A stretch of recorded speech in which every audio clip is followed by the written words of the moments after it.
Okay, itas tayo ng ating ampalaya subig mga idol. Ang ating good ampalaya. Lah, puti man ni Kevin. Subig talaga mga idol ng ating ampalaya. What time today?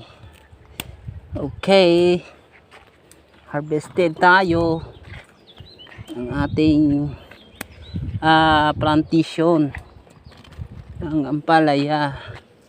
Yan, ito yung may sakit mga idol, oh.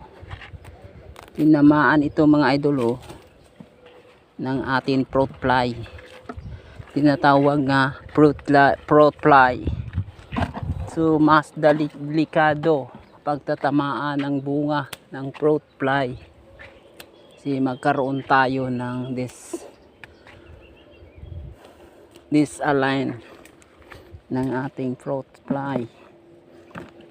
And mga idol, oh, subig mga idol, ang lalaki ng mga bunga. Higit pa lang po ito ng 3 days mula Martes, no, hanggang ngayon. Tingnan nyo po mga idol, mula Martes pa to. So nakita natin ang ating ampalaya na very active ang kanyang growth ng fruits niya. So tingnan nyo po, hayan. So medyo kunin natin ang medyo makuha na mga idol, kasi nagkaroon ito ng 4 days. Martes naman ulit to mga idol.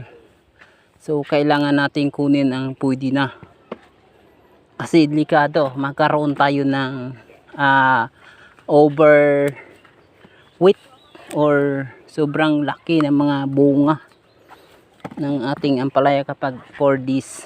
Kailangan natin ubusin ang mga pwede na madala ng mga bunga. So puno-puno na po itong balde na to.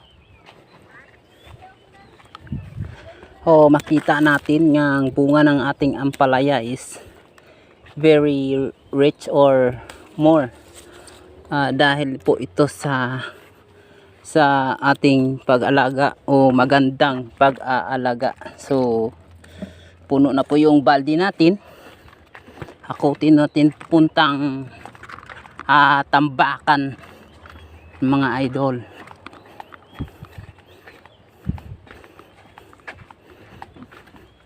So yun, oh, dito tayo magtatambak ng ating ampalaya. So makasabi ka po nga, wow, ang dami ng ating production. Ngayon makita natin ang tambak na to. Ulo do, huh? Yan. Okay, so bilisan natin mga idol kasi may karamihan po ito. Siguro mahigit ito 150 kilos again. 150 kilos all in all harvested. So alamin natin mamaya kapag tayo ay magtitimbang na, kasi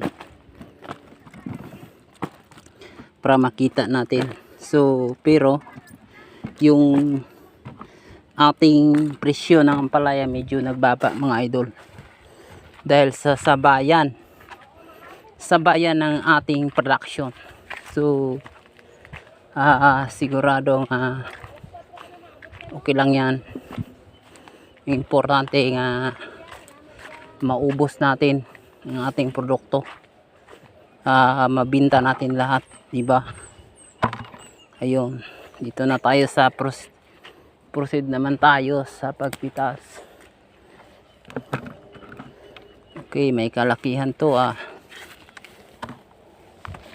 subusin natin ang medyo pwede na,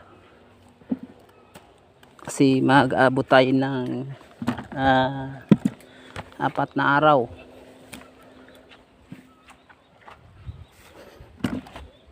Maaring ma-over sa laki ng ating ampalaya pag 4 days. Kailangan talaga ubusin natin ng pwede na madala mga idol.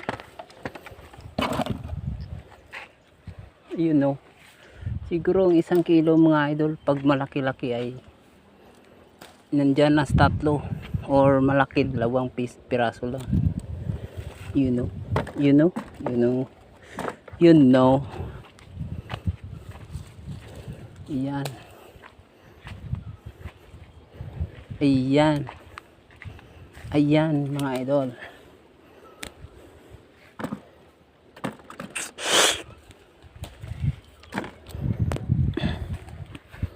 Ayan. Yun ang balde natin na punong-puno sa palaya. Oh, wow. Makapawaw talaga to. Dahil sa laki ng ating fruits. Okay. Okay.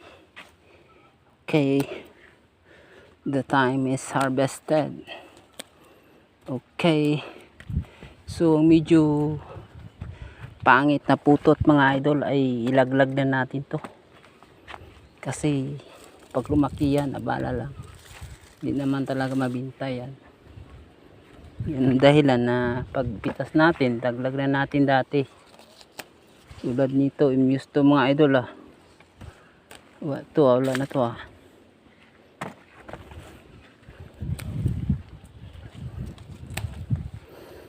Pag humangin dito mga idol ay may kalakasan ditong hangin. Immuse oh. Ayan. Ayan.